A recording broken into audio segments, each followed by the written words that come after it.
Okay, so hello and welcome to the Bed and Breakfast Coach podcast with me, your host, Yvonne Halling, where we work with clients all over the world to add at least 25% to their revenue in one season, pay less commissions to online travel agents while working less to build what we call a direct bookings business that they love. And today's podcast is a little different from our usual topics as we dive deep into the sometimes thorny subject of personal relationships alongside running your B&B, guest house or inn. And to help us explore this important subject, I've invited two of the most experienced people in intimate relationships that I know to share their wisdom with us today. Now, I first met Tony and Nicki V back in 2007 when my husband Giles and I were going through a particularly rough patch while running our own B&B in the Champagne region of France. And the knowledge that we personally gained from working with Tony and Nicki V, first at their retreat in Austria, which was a mind-blowing event, totally changed our lives and our perspective on intimate relationships. And over the years, we've kept in touch. And then I trained as a master coach with Tony and Nicki V. And so we have been friends for a long time, and the relationship has been very rewarding and rich, and I know that it's going to be invaluable for you and highly relatable. So if you run a B&B, guest house or inn with your partner or spouse, and there are some areas where you just wish it could be a bit better, then this episode is for you. So with that said, let's dive in. So Tony and Nicki, why don't you tell us a little bit about you and what kind of work you do and how this can be helpful for B&B owners around the world? Okay, so yeah, thank you for having us on, Yvonne. It's absolutely a joy to share with the B&B people who, I know we've worked together a little bit on, and I know some of their challenges. And we are fanatics about staying in people's houses, hotels and all of that. So, we are. Treat us like customers. We're like your customer, hopefully a good customer. Anyway, our sort of background is really, I always say, I divide my life into two halves, a bit like the Bible, really. I've got the Old Testament, which was a bit of a disaster, and so but you can't change what's already happened. So I always say, look, I put that book on the shelf. It's there. It's my past.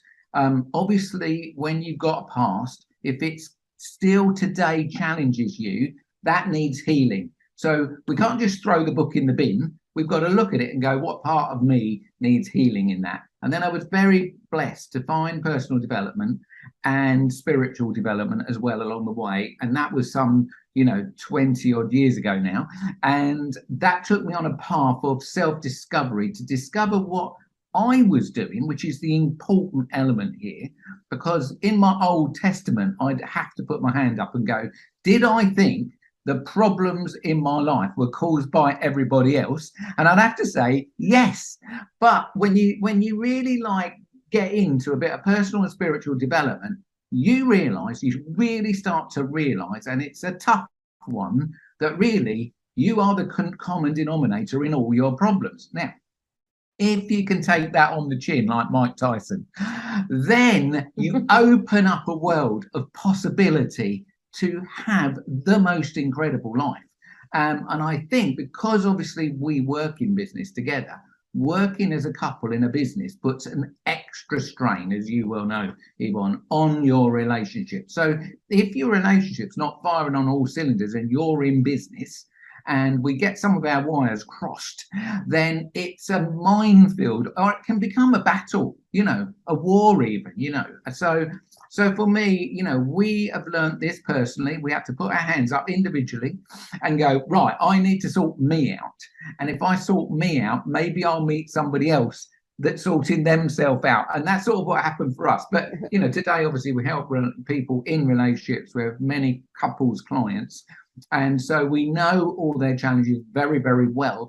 And almost everyone's doing the same thing. It's obviously got their own circumstances and situations, but they're pretty much just like you teach people what they're doing wrong in their B&B business or what they're doing that could get them the extra juice out of it, then, that's true of intimate relationships as well. We know those little tweaks and turns that you can put that will suddenly transform everything. And obviously, when you're in business, it can transform your business too. Sorry, that was a long time, and I haven't let my wife talk. They're probably thinking she's very quiet.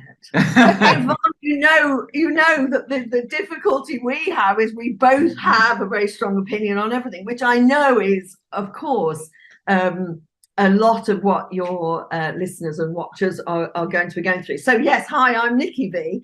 And it was interesting when I was just listening to Tony to relate back to both our backgrounds, and it made me think about how so much of what we bring to a relationship where we work together is based on our backgrounds, and so if this is a intimate relationship couple who are running B&B together, first thing I can say is we all bring to our intimate relationship stuff from the past. And I was just thinking when Tony said, so my Old Testament, as he calls it, was very corporate, and that's how I got into personal development. I went from being an operations person to a human resources person, and got into personal development. Tony, on the other hand, was always down the entrepreneurial route. And so what was fascinating for me, just to bring full circle, because he's basically shared, we both of us 20 odd years ago got into personal development and started to understand that we could have, in a positive way, a very positive impact on the experiences we have, not just how well does our business go, or how well do we, how good the profitability is, or how good our marketing works, or anything, but actually how we can interact together to have a great time running a business, and to have I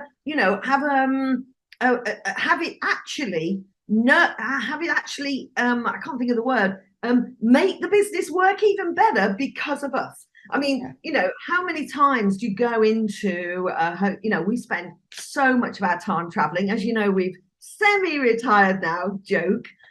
We seem to be working on more. And we're just doing road trips. That's our thing. So we're in Spain at the moment, blah, blah, blah. Because we now, don't have to be in one place, for the business kind of thing. And I just look back and think of when we first got together, that, when everything was okay, we'd be this couple that have just got together and everything was great. And then as soon as we started working together, all the old, I don't want to make it all wrong, because we bring our experience and knowledge. And of course, I brought my corporate kind of knowledge to the business. Tony brought his entrepreneurial, has never really worked for anybody else in the whole of his life, unemployable. We were very challenged by it. And many of the couples who we've worked with over the years have said, we'd have one funny thing I must tell you, which is that we'd have couples come up to us and say, you two work together, how the hell do you make that work? Because we keep arguing, or we can't get it right, and one of us is good at that, and what do we anyway, all the scenarios that I know, Yvonne, that you shared with us, so that we can help your clients as much as possible today. But the other people that used to run up, which is quite interesting to hear, were the ones that said, you see, we hardly see each other. And that's the problem. Yeah. So, of course, it's very like Tony said, really, the way that we explain things, the way that we share, like we've already shared one thing, which is you bring your old, your old stuff basically to the relationship and to the business. We've got many examples of what causes it not to work, and then many examples of how you can definitely improve it today. And the funny thing, Yvonne, I know we're tight for time. We want to keep it tight, but of course, you mentioned the Happy House, as we called it in Austria, was an 18-bedroom hotel. Yes.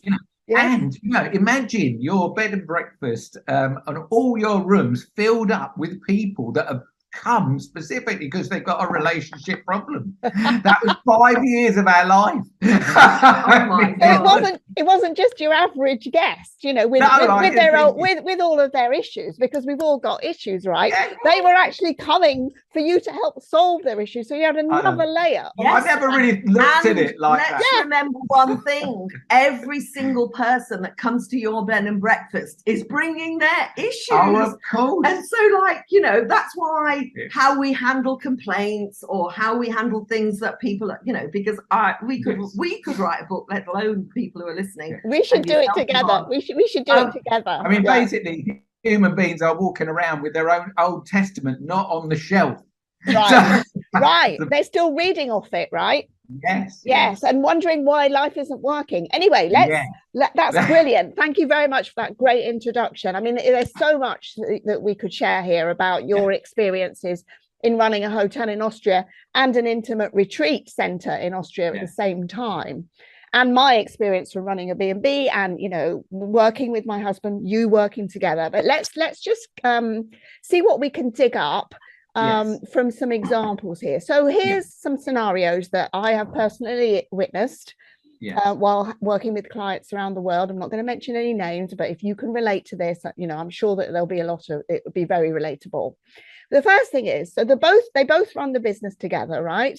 But can't seem to get it together as a team. And there's sometimes some finger pointing and some blaming going on between them. Can you speak into that? Of course. Yes, we'll just try and keep it brief. Keep it tight. Yeah. So I think actually a very good couple of starter questions that, you know, people can ask themselves. We ask this of all couples, really, honestly, when they're going to work with us, we ask them, you know, these questions. So on a scale of 0 to 10, it's one of our favorite questions, as you know, when you think of your intimate relationship, you know, if you gave it a 10, you'd be going, it's the best it can be. And if you gave it like a 1, it's like a disaster. So what number jumps out at you? And then I always say to couples, like, write it down separately so you're not influencing each other. And, you know, when you need to do this when you're in a good space, not when you're arguing. And then go, okay, you know, like, you know, honestly, my truth is I'm about a 6 at the moment. And then you find out they're normally very close to you. It's very rare one's a 10 and the other one's a 1. It's normally like 1 or 2 points between. So this is a wonderful thing to discover how well you're doing on your intimate relationship, or how well is your partner doing. Because what we tend to do is make them wrong. We make them the baddie and we're the goodie, because that's honestly, look, and I always say to people, don't beat yourself up about that, because that's a part of the human experience. It's like we call it the red you, but it's really your ego self. It's like your ego. Look, on many events, I always say to people, put your hand up here, all the people that like being wrong. Well, how many people do you think put their hand up? Not a soul. I said, and then I always go, so who here likes being controlled? Well, nobody ever puts their hand up, you know. So the thing is that is your ego part of you, which most people do not realize they're operating from. So this is like a massive educational opportunity to go, right, so there's another you inside there. We call it the green you. There is a kind, loving, caring, giving, compassionate. You know, there's a whole load of what I call green words. Now you have to go be honest with yourself and go, yeah, look, am I a blamer? Because blame lives in the red world, as we call it. You know, so do a lot of negative emotions. So our favorites are like, do you worry? Do you know anyone that worries about anything? I always say, you know, do you know anybody that ever gets a bit frustrated?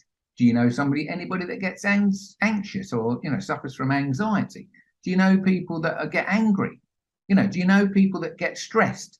And of course, what you're describing is almost all people out on the street. But of course, we don't realize that's not us. That is our ego self in operation. So I always go, look, we can cut ourselves a bit of slack and go, right, I didn't actually realize that. There is a part of me that if I could turn that switch off and that switch on, my personal life experience would be different. But the problem is that the red you, let's just, one of my favorite new words is the red you is at some level of misery. There's some level of misery. And if you are in misery, if you're in misery, then what happens is the people's experience of you is of your misery. So it's like you inadvertently, unconsciously, as I say, don't beat yourself up, spread that misery. So if you've got two people doing that to each other, you've got a double whammy of misery. So the gift you can give yourself is to, just be okay, whatever score you gave it, and then ask yourself the question, what's in my gap? Like if you said a 6, for example, you go, so imagine life was like, I always say, look, let's help you get to at least an 8. But if we can get you to a 9 or a 10, imagine what life would be like if all that misery went away and you could live at a 10 out of 10 happiness.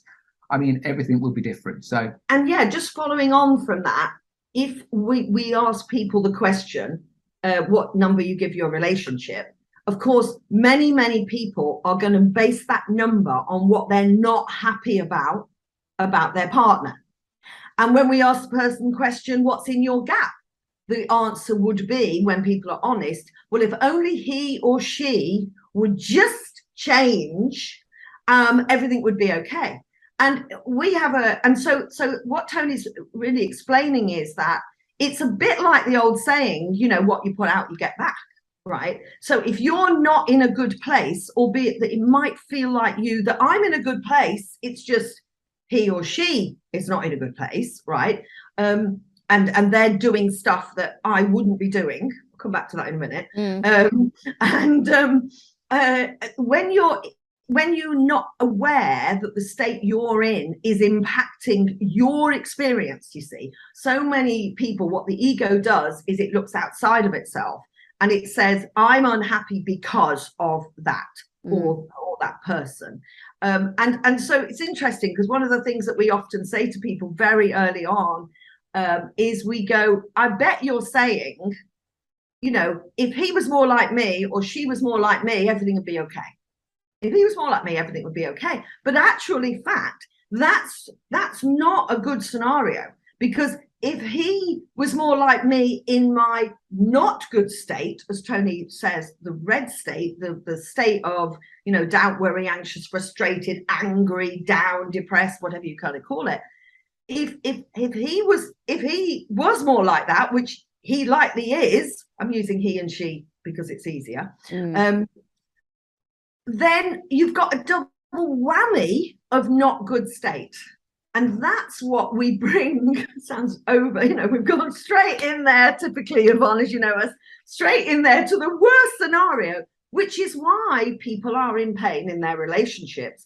And that sometimes can be compounded, if that's the word, by the fact that they work together. So we're bringing their pain, as Tony called it, sort of like misery, they're bringing that because they're I get a lot of women will say, I'm disappointed, right? I'm disappointed because, I'm working really, really, really hard. And, as you said, finger pointing and blame. And we girls, we are often guilty, like I was definitely at the beginning, of going, look, he doesn't understand. I think if we just run the business like I think we should run the business, and if he could just do what I think he would be good doing, like the marketing, the staff, the whatever it is, right, then everything will be all right. But the difficulty for that is that is not the good place to come from. But the second thing is, you've got one person in charge. Now I thought I'd just come with that. It means that if it is the woman, basically she's trying to make all the decisions, which, let's be frank about it, is normally horrible for the man, not just because he doesn't like it, which they don't, but because it's inherently kind of impacting on his masculinity. Now, I've just brought in the second big part of our teaching already, which the first part is look at yourself, look at how you are showing up, and what you're thinking about your partner, what you're thinking about how, finger pointing and blaming. And now also realize the impact of you doing that on your partner. I think there's another, I know you want to ask another question, Yvonne, but just to give a couple of like little trinklets of things of what needs to happen to move from the red to the green. so that you start to lose that egoic self and start to be a nicer person, because that's actually what happens. You start to become kind and caring and very different. And I guarantee, and I know you've shared this with me in the past, that some B&B owners are probably going to be more kind and caring to their clients than they are to their partner. And Seemingly, yes. And that's going to be interesting, isn't it? So you go, why are we nice to them, but we're not nice to the person we love? And I think, look, the very first step into the green world is the challenge that people don't trust each other. Trust is a huge issue in relationships. So I always say there's like a gate that comes down and bans us from trusting. And when that gate's down, then there's no way you can get into the green world. So we have to sort of trust. And the first person you have to trust is yourself to go on this little journey of self-discovery and go, yeah, actually, imagine I could get to an 8, 9 or 10, then everything will be different. So, and I think the other 2 words, which are Dalai Lama words, which I'm a fan of, one of those is taking responsibility. So the thing you take responsibility for is your energy, your state. Bring the best part of you to your business, but also to your partner at the same time. But the other word, which we nearly always find is a real challenge, but it's a great word to remember, is the word respect. When couples are not getting on well, their respect for each other plummets to very low levels. So these are things that little trinkets where you can go, yeah, that's a little place for me to maybe start. Yeah, we just so we get all the negative stuff out, right? You may remember, Yvonne, that at one point we were using the work of Gottman, and this is a guy who has studied for, will now be 40 years, because when we first met him, it was like 20 years, or when we first came across his work. And his work on intimate relationships is very profound. And just to give you a very, very short scenario of what he did, all the research he did on couples who argue, let's just call it that, okay, is he videoed them and basically got, a load of psychologists and a load of people off the street to tick a box when they saw them do a certain thing.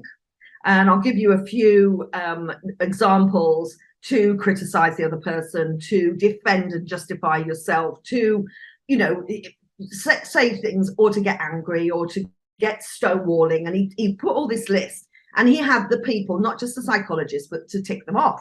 And so then what he noticed as he watched these couples over years is that actually the ones that were doing certain things would be able to learn not to do that and get on better. The one that was doing like the top 4, were really continuously staying in trouble. And let's be honest, this affects you as individuals, where you're not having a good experience, massively affects your intimacy. That's a huge subject that was the biggest impact on the relationship, affects the children, affects the business, affects your health, need I go on? And basically said these 4 things, they were things like criticism and stonewalling and things. And then he came to the conclusion, as he watched all these couples, that if one thing is present, that relationship will not survive. And that is contemptuousness. And in modern day language, I know people will understand what I mean by that word, but if you break it down, it doesn't mean it doesn't mean I criticize Tony because I say, you could have done that better. You should have done that. You could have done that. It means I'm saying you could have done that differently. See, I wouldn't do it that way. Can you see how that's can you see it? Yeah, like there's a superiority. People who are listening can't see me, but yeah. It's like you almost raise yourself up into, I'm just going to be honest, this was my old pattern, which was a slightly superior stance. And I wanted to give you that because it's sort of at the bottom of a lot of the problems that you have shared with us that people are facing. Yes, very much so. That superiority, and as you put it, the contempt that creeps in, it's a destroyer, isn't it? It's a total destroyer. And also, if you're doing that in your relationship, unconsciously, because we do this unconsciously, nobody's to blame and it's nobody's fault. but we all have a responsibility to work on ourselves, to bring that to the surface so that we can heal whatever caused it. Absolutely. To be aware, first of all, as well, to be aware and to see the damage it's doing. And because, go on. Because that will obviously transmit to the guests. Oh, massive. Even if you think you've got a big smile on your face and you're being kind, you think you're being kind, and you think you're being, the best host, you're doing your best as a host. If you haven't healed the trauma that has caused this to happen in your life, it's caused you to bring this, then it will seep out like well, when you go out to a hotel, or you go out to B&B, or you go out to a restaurant, how many times do we, all of us, regardless of what we're doing in our own relationship, see a guy talking down to his wife, or a woman talking down to her husband?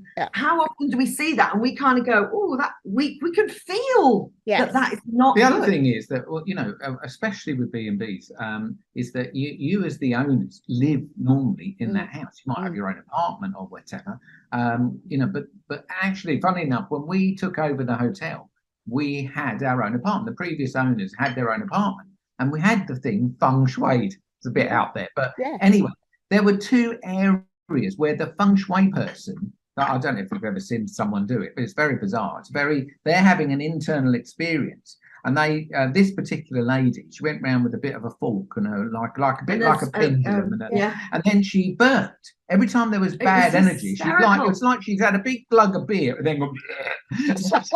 Anyway, there were two places. Only two places. Now, it was quite a big hotel, and there was kind of like lots of dining rooms and lounges, and all that's kitchen. One was the kitchen. And that's because they fell out in the kitchen. And two was the apartment that we then inherited. But because that's where they went. That's the only place that the clients don't go as well. Yeah. So, but of course, I also go, look, I'm a massive fan. And then we fan. built an office, and we used to fall out in the office. Yeah. So we built a new one. Anyway, look, I think environment is a great, very, very, very, very important. I mean, that's a lot of berries. But it's massive. Always go, look, if you want to grow a thriving business of any type, you have to, for me, this is the most important thing, wow your client. Yes. Now, if your energy is low, it's less likely that you can wow them, because your energy is ingrained in that business. So as they walk in, it's like we can feel energy. And I know that sounds a bit woo-woo and out there, but like, if you imagine, I've asked people to do this, go and stand outside your house, and then close your eyes, and then just imagine the energy of your house. If you imagine the energy of your house, and if there was a sign, obviously we're going to have the sign of the name of the B&B, but if we took that down and said, what energy is in that house, and you had 3 words to describe the energy of that house, that is a fantastic exercise. Now, I've seen many people do that with their own house, because we do that with couples, but not particularly. But if you do that, I promise you, about 80% of people that have never done any personal development actually have 3 quite negative words. So, of course, that's what your guests are walking into. Now, I've seen people with 2 negative words, 1 negative word. I've seen people with 3 great words. They tend to be the people that are in great energy. So it's a really, look, it's again, some of these things are tough to do, though. Some of these, because, of course, the last person your ego wants to look at is yourself. So we know that's the toughest thing to do, but it's the biggest gift that you can give yourself, to get over yourself and go, right, okay, if we want to get this to be a wow relationship, a wow business, our clients to have a wow experience and give us the best reviews they've ever given, and they don't know why, exactly. That is what we're after. And your relationship, because it's so close, is going to be a big part of that. But I just wanted to say, bless you, if you're thinking right now, what are the words that would go over the door, and they're not good words, remember that the most common thing that we have found by working with people on their intimate relationship, is that most often the energy we bring to the relationship, the energy we create in the house, what we teach our children, is so often the same energy as we were brought up in. Of course. Now, let's just sit with that for a second. So this means that it's not your fault.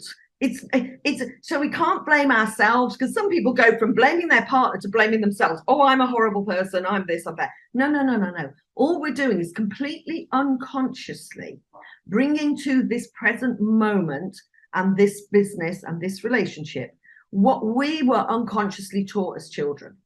And then, of course, what happens, as they say in sort of a lot of the spiritual development stuff, is we've had these experiences as children, and then we're piling on more negative experiences as we go into our teens and our 20s and 30s, etc., etc. And until this moment, and this can be the moment, which is what's so great about what you're doing, Yvonne, is you're bringing to your clients some new information, hopefully today with us, but many, many times through your podcast, is that you're bringing information that can make them just stop for a moment and think, if I want to have a different experience, and I agree with Tony, this is going to have a great effect on your business, even though you might go, well, practically, how does that work? Right. You know, energetically, but it can actually bring you so much more to your life. And the words that people use is, I just want peace. I just want to feel love. I just want to feel happy. And those words are available to you. And so therefore, the first thing to do is to say, look, you know, bless me, just like we're saying, bless my partner. They're just doing the best they can with the resources they've got, or the background they've got, or the feelings they've got, or the emotions they've got going on. But bless me, what am I bringing to it that is completely unconscious? And when I look at my upbringing, or I look at the times I've had in the past, I'm bringing that to the relationship. Yeah, and honestly, Yvonne, when people get on our training, the most common thing they say when they watch the very first training is, I didn't know any of this. You know, it's like we don't know what we don't know, because we haven't been taught. So as long as you're open to go, right, let me learn some stuff, because I'm doing this and I didn't realize I'm doing it. And maybe today I'm having the first realization that I'm doing something that's actually, I'm contributing to this disconnection. And actually I can fix that. And it's great when a couple, of course, go, look at each other and go, well, maybe we need to do something, you know, and suddenly you're doing it together. It's a thing where it can really bring, if you've got a gap in your relationship, you know, the first thing that happens when there's a gap is intimacy goes. And as soon as intimacy goes, the gap gets bigger and bigger and bigger. And so the first thing our job is to do is to see if we can help close the gap and get them back together again. And of course, it's doable. But what you have to do is you have to be, I always go, one of my favorite questions is 0 to 10. How committed are you? You must really think this as well. How committed are you to resolving this, you know, and playing full out?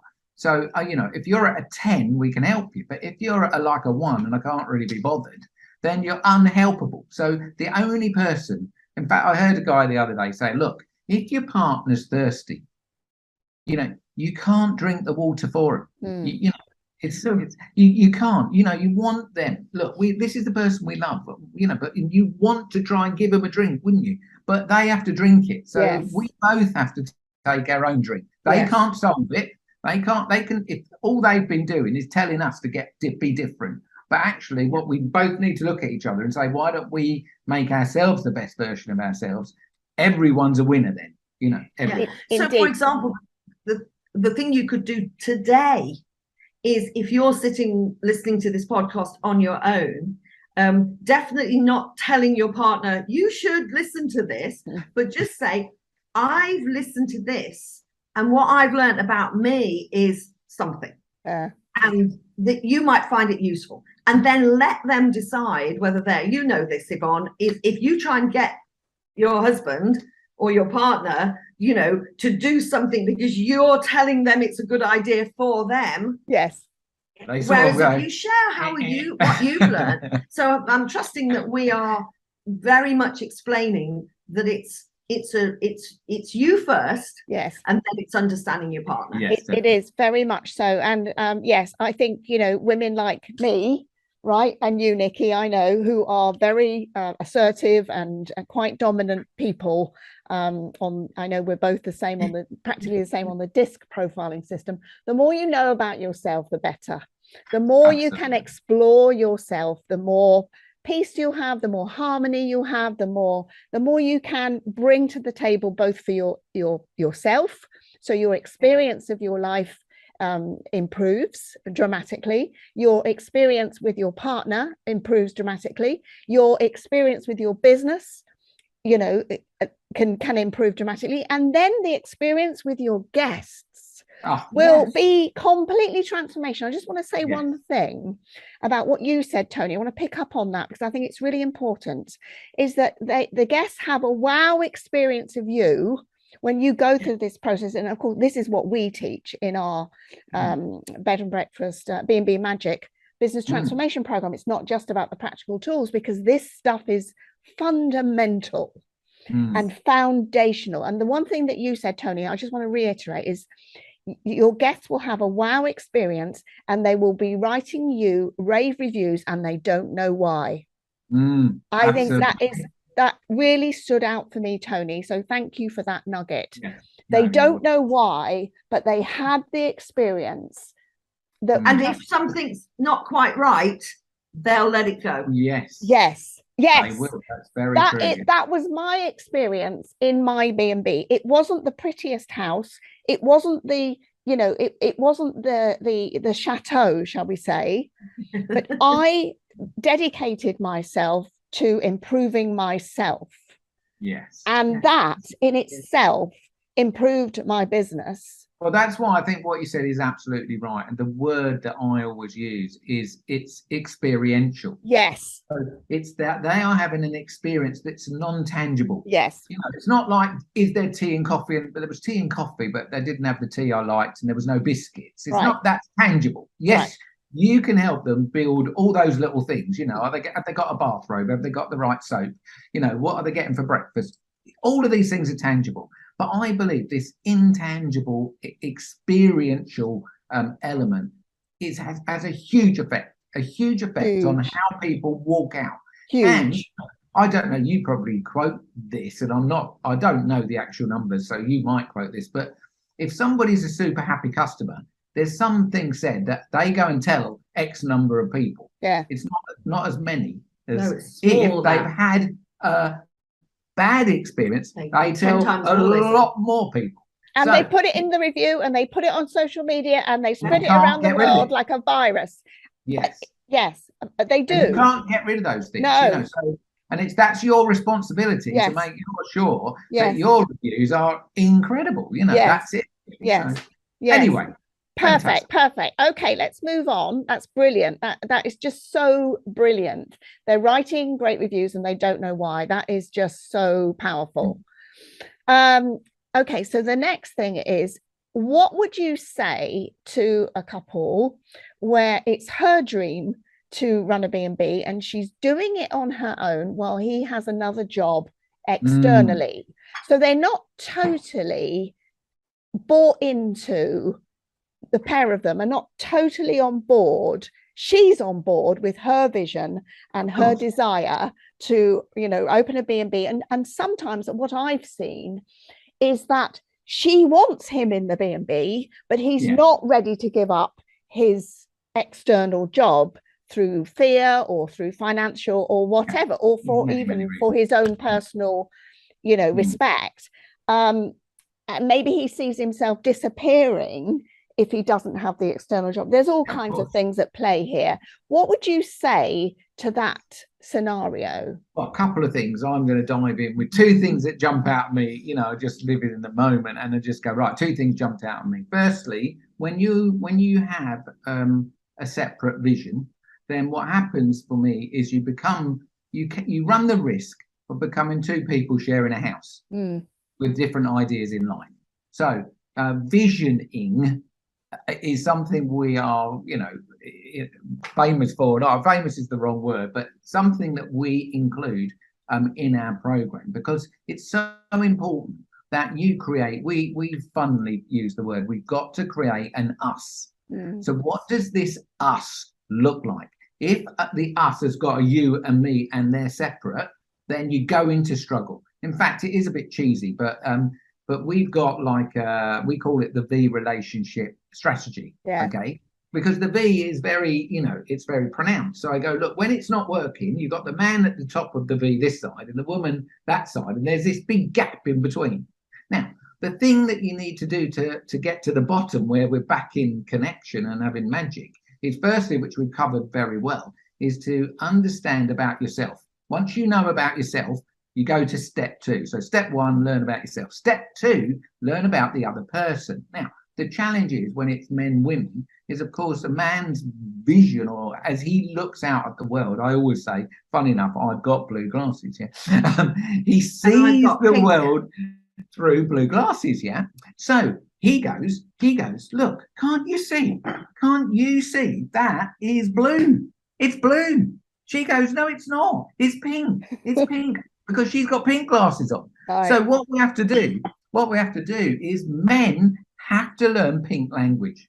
I had a guy yesterday say, I'm trying to learn Spanish because my wife's Spanish. And I said, well, you've got to learn 2 languages now. You've got to learn Spanish and you're going to have to learn pink.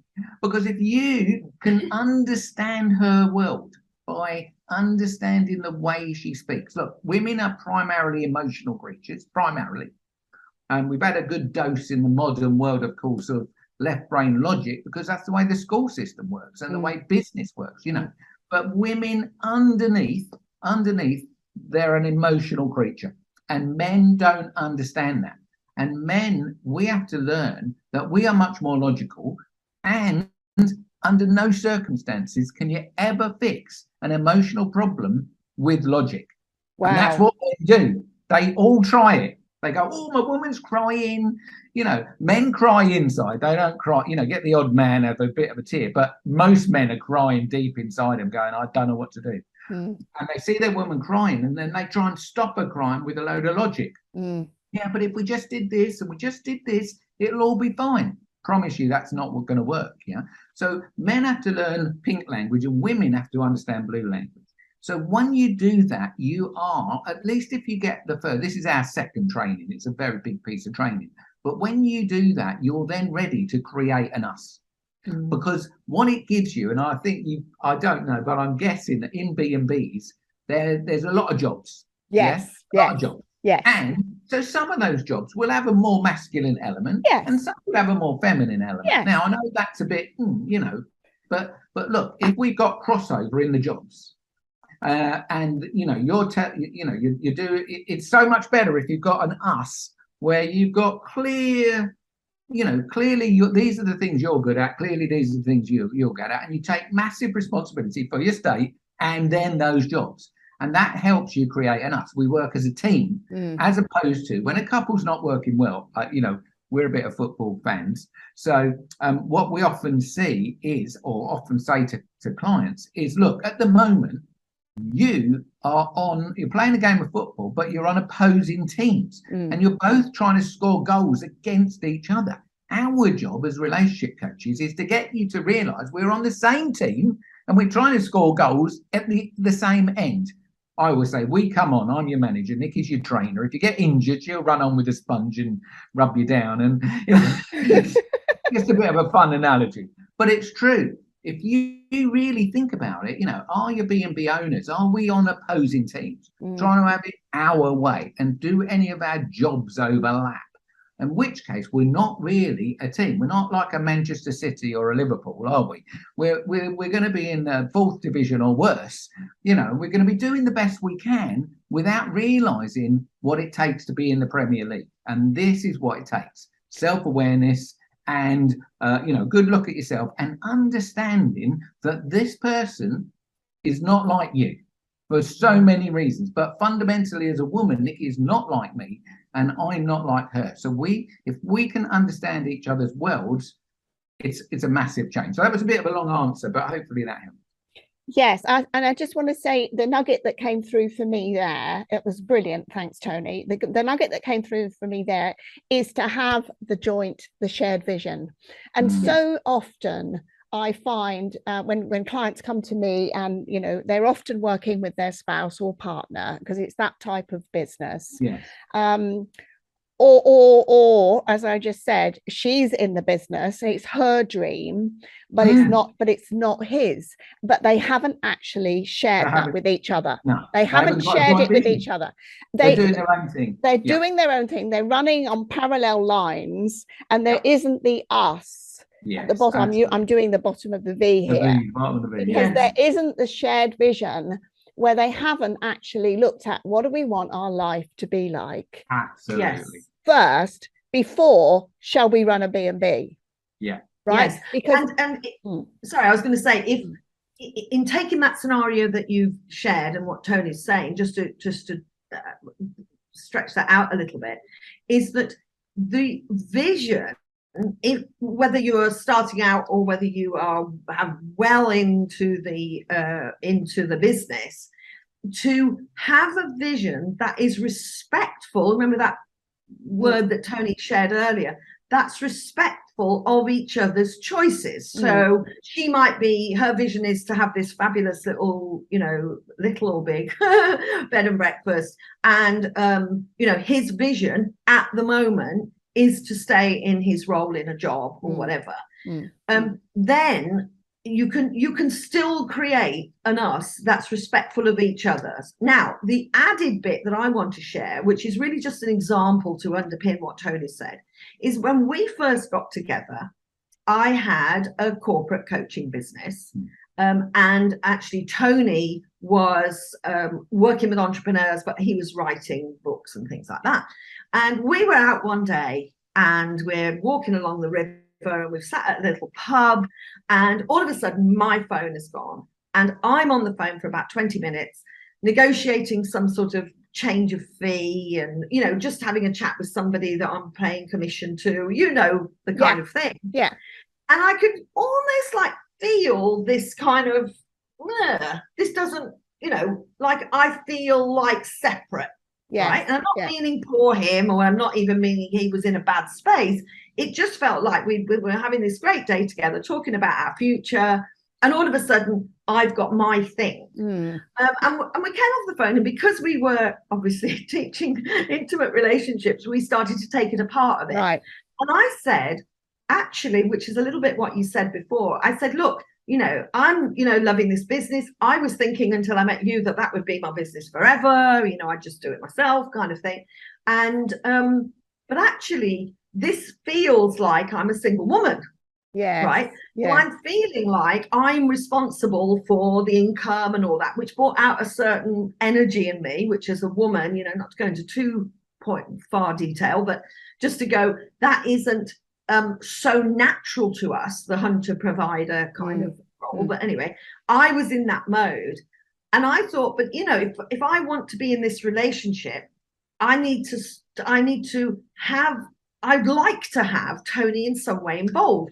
Now, the problem with the left brain, which is the masculine side of the brain, by the way, the logic, as Tony said, is that what women do is they go, right, so let me give him a role in my business that he can do, right? You're laughing, and I hope the other women are laughing as well. And I hope the men who are my God, I'm doing that. The men who are listening going, yes, that's exactly what happened. And so what we did is we talked about it. And I said, look, I sort of, I know this isn't quite right for us. And I know that you've got your thing that you love doing, and or that you want to be doing. Don't forget, it's not just love it. It's like, I feel, men will often go, I feel responsible. So I want the feeling of being the person who's earning the money or whatever, even though we've got this business as well. And so we came up with an idea. Now it's just an idea. And it's been, well, for the whole time until we went to Austria, this is how we ran my little business, which was that I was the managing director. So nothing changed for me at all as how I ran my business. But what Tony and I came up with, and I can't remember whose idea it is. Probably Let me just pretend that it was Tony's idea, but it was probably mine. I'm joking, right? We always laugh about that. We always laugh about who invented things, right? So we come to the conclusion we both did, but we all know who really did it. Anyway, joking.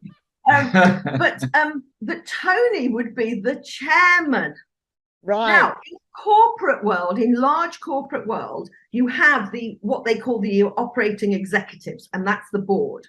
And then they have a chairman in. who's like,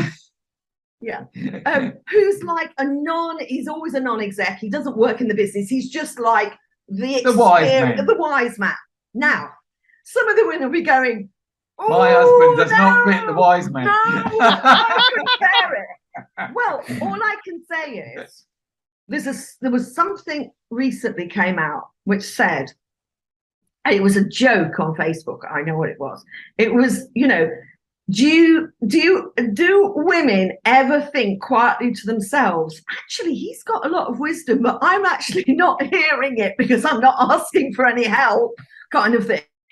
And so I think for the business, as we've said, for the relationship, but also for us as women, to ask for something that the man wants to give, rather than being the person who gives her a little job, right, kind of thing. Yeah, honestly, it was funny. I was walking down the road the other day, and there was this guy who was very overweight, and he's got his wife, who, bless him, was obviously feeding him, but feeding the kids as well. So they were like the overweight family, and he had this T-shirt on with his big tummy, bless him. And he'd got emblazoned on there. It was a black T-shirt with yellow writing in it. It said, I had to laugh. And then he obviously saw me reading his T-shirt. And his T-shirt said, I thought I retired, but now I work for my wife. So, of course, it's funnier than you think in many ways, because it's true. What's great about a bit of humour is actually step back and go, what are we doing? What are we doing? What is the shared vision? We have some clients at the moment, actually, where she is the face of the business. And we've helped them to have him have the roles he wants to have. He does the marketing. He actually does the customer service part of the business, as she's the speaker. So, against the sort of, I'm going to say something contentious now, against the sort of natural order of things. I know that's an old-fashioned belief or thing, but against the natural order, which is, that the man is kind of the breadwinner, the hunter provider, that sort of thing. It's actually can work if it's the woman's business, but if she wants him to be involved, and most men want to have an involvement, so then when you create the vision, you create that. And then, maybe there's things that she could do for him as well to make his life better. Now we're on the very small steps, but we're on the path to being an us. Yes. Very that again, the nugget that came through for me is that if you haven't talked about or discussed the shared vision before, if you're a new owner and you're just thinking about, and I know there's a lot of new people coming into my Facebook group right now who haven't yet opened a B&B, who are looking for a property, who are like on the journey to their dream business, right? And it's mostly women, not all, but it's mostly women. If you're in that space, then it's very important for you to have the conversation between you and be honest about how you want your lives to be, how you construct that vision that feels good. And of course the vision changes over time, right? It's not like set it and forget it. It's like an evolving, living, breathing thing. And so if we encourage people, in business, sometimes you can look at it through the values of the business. These are very powerful. What are the values that we bring?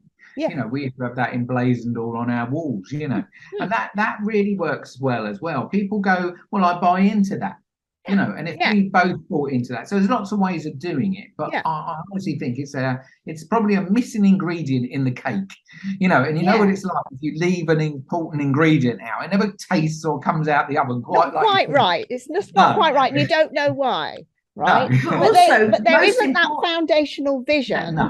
And most importantly, if you have people, which most people, I'm sure, eventually, if even if people are starters, but if they've got a business, they've got people working in the business. And however part-time they are, however volunteering they are, whatever, is if you've got a shared vision, that might be a lot of personal stuff in there, but if there's a shared vision for the business that shows you as a united front, and that you've got the values, not just of how you interact with the clients, with the customers, but how you interact with each other. Now it sounds a bit rhetoric, sounds like, corporate speak. Honestly, we have seen, Nick, my son, we've seen his business go from tiny to big, and he has values ingrained in that business. And that when people join, that's the first thing they share with them. Yeah. And I'm sure that a lot of his success has come from it being a wonderful place to work, because there is a shared vision. So he has visions of practical things like how many people and how much money and all that kind of stuff, but also a vision of how they're going to act towards the clients, customer service, but also how they're going to act towards each other. We're massive fans of using leverage. So look, nobody wants to go and start their dream business to destroy their relationship. No. So I think that don't underestimate because look, it's going to involve stress. Look, buying a property, one of the most stressful things on the scale, So we're not only buying a property, but we might be doing it up. We might be, But we've obviously got to get it ready. I mean, I've watched some of those programs where people have gone abroad and bought a house and they're doing it up and they've got to get it open, and they said they were going to get it open, and this happens and that happens, and they're all sweating, and it's tough. It's really a tough time. So going into it with a solid connectedness makes so much sense. Like that we're on that team together, heading in the same direction, rather than we've now bought the house and you said this and I said that, and you're all over the shop, and that's going to cause you more pain and cause that gap in the relationship, which is not what you got the business for. Totally. You were hoping to get a few extra quid so that you'd be, having a few more holidays maybe. Right. And yeah, just to pull out what thanks, that's great, Tony. Thank you. Just to pull out what you said, Nicki, which stood out for me, is that when you have a clear vision for the business and obviously for your lives, and you convey that unconsciously to your guests. So you're not just any old B&B owner, right? You have a special quality that, again, is intangible. What you said earlier, Tony, it's the intangibles that make you stand out. Everybody delivers delicious breakfasts. Everybody's got comfortable beds, but it's the intangibles that set you apart. And what you said, Nicki, I just wanted to reiterate what you said. When you've got those values down and you know what you're about, and that is automatically and unconsciously conveyed to your guests, it's also automatically and unconsciously conveyed to your staff. Yes. And then then that becomes not just any old business where I go and do a bit of cleaning, right? You become part, they become part. You're on the team. That's right. They're on the team and they know it, and then they'll never leave you. I mean, one of the problems that I hear is, you can't get staff. You can't get good staff, right? So, what we teach in our program is how you become the king and queen of your domain so that everybody feels it. There's mutual respect, there's mutual values, and that people want to work for you because they are getting that intangible that no one else is providing, because they're all squabbling and they're all living in the red zone, and they're all living in fear, and they're all living on parallel lines. There's no shared vision, and it's all chaos. Right? That is like a rare find. Yes. And they'll never leave you. No, and also the irony as well is that when you create that, of course, people will pay more for that. Exactly. That's the crazy thing. Yeah? It is crazy thing. That when they can even stand outside and go, I want to go in here. Yes. I want to go in here because I want to see it, because it just feels right.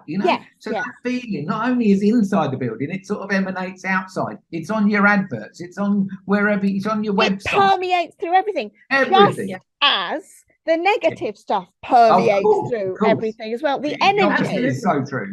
I mean, so often, again, my background is managing people, and of course, this that we're just talking about is not only keeps people committed, and they'll go the extra mile, and they will clean something that they would have just walked past, or they'll pick something up, or whatever it is as a member of the team. But also, if you've got someone who's struggling, you can use the values or the agreed customer service ethic, or whatever this looks like, to help them understand where their gap is. Yeah. And it also means that if you recruit badly, let's not go there. I'm on one of my favorite subjects. If you recruit badly, the person will not be able to survive in that environment. Right. Because their expectation is that you work as a team and that you have these values, and therefore they'll just leave. And then you won't get the downside of them being your interaction with your clients. So there's so much benefit, but of course the ultimate benefit is to you, your intimacy, your kids, and just the things that really matter, the real happiness, which will, as we know, a huge thing is that will work for the business as well. Well, I love your king and queen analogy. So I'm going in my head, I always come up with these it's crazy things, but you want to be more like Queen Elizabeth than Henry VIII.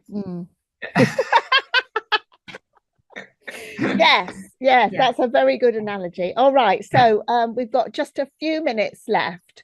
Yes, the last thing that we probably touched on already, but let's just explore it a little bit. Their social and personal life. So you've got a couple working together. The social and personal life is not that great. And there's a lot of resentment and unspoken frustration that goes on under the surface, while often she puts the business first. Can you speak a little bit to that? And we don't have a lot of time left. No. But whatever you can bring. I'll give you a two-liner really. So my thing is that we call our time. So we put time aside. Even if you've got a busy diary, put it in the diary and make it not negotiable. So we call it Tony and Nicki time. Okay, we're having Tony and Nicki time today. Yeah, because we're on holiday, so we can have Tony and Nicki time. We're very blessed. But anyway, look, I go to couples. When did you last have some time alone, time together? Go out to dinner. Go wherever you're going to go. Go to the theatre. Go to the cinema. Time for you. You have to put that in the diary, because honestly, otherwise, why are you in a relationship? And you need to have that intimate time as well. That intimate time, and so that needs to be in the vision as well. And you need to get it in the diary. That's my 2 pence, really. Yes, I love it. I think that the underneath that little bit is having this. So if we are happening to be talking to the male in the business, then sort of taking the responsibility for making that happen. Like Tony will say, it's Tony and Nicki time. In fact, we had a client ask for a call this afternoon, but they did say this afternoon or evening, but we prefer this afternoon. And Tony said, yes, we're always available to our clients like 24/7. And we have booked to go to Barcelona this afternoon. And he said that's not cancelled. We're not going to cancel it. So we'll get back and assist them later. So Tony makes those decisions because he knows that, especially because I'm typically a woman, a multitasker, think about things. He goes, right, I make sure that we have Tony and Nicki time. Now, if I'm talking to the woman here, there is one phrase which I want to share with you, which is, I'd love it if. I'd love it if we did something just us two. Now, here's the big mistake that women make, is they go, I'd love it if we went to the theatre. And I've seen which one I'd like to go. And I think Thursday night, the tickets are a bit less. And so should we go? Right? Which is basically taking all responsibility for doing it. And he's either got to go yes or no. She's actually giving orders. She's actually giving orders. We're great observers of people. Not making a request, right? Not making a request. I'd love it if we could go to the theatre. So I do believe that men have to step up here, because they've sort of come to the impression that this is what women want. But I'll tell you the two-liner story that I always say. So I say, men, let's watch the women's faces. Often we've got men one side of the room, women the other side. So I go to the women. So the women, what would you prefer? Would you prefer your man to phone you up and say, darling, do you fancy going out tonight? The woman goes, yes. I always go, he's just handed her the baton. She's got a yes, no, yeah. So don't hand her the baton. But anyway, so she says yes. He says, where do you want to go? You know, do you want to go Chinese, Indian, or do you want to go for fish and chips? Another baton. She's decided. And then he says, well, could you just book it, please? So now, you know, so I say to the women are already going, and the men are going, oh my God. The women are going, yeah, that's what it's like. So I said, oh, women, would you prefer this? Man phones woman up, wife up, and says, look, get ready for 7:30. Just get yourself dressed up because I'm taking you somewhere special. It's a big surprise. So just be ready at 7:30. Which would you? Well, you know, you can just see it. You can see it. And I don't care if this is the most bombastic woman on the planet. That's Attila the Hun type, you know. Attila the Hen. They all melt when men say that. And men have forgotten that. They think that women want to make the first one. They think, and they're so wrong. They are so wrong. So that's part of the men learning that we teach, and it's a bit of fun. But I promise you, it works. Yeah. So please put the time in the diary. I completely concur with that. It does work, right? It does work. You've got to step up both partners.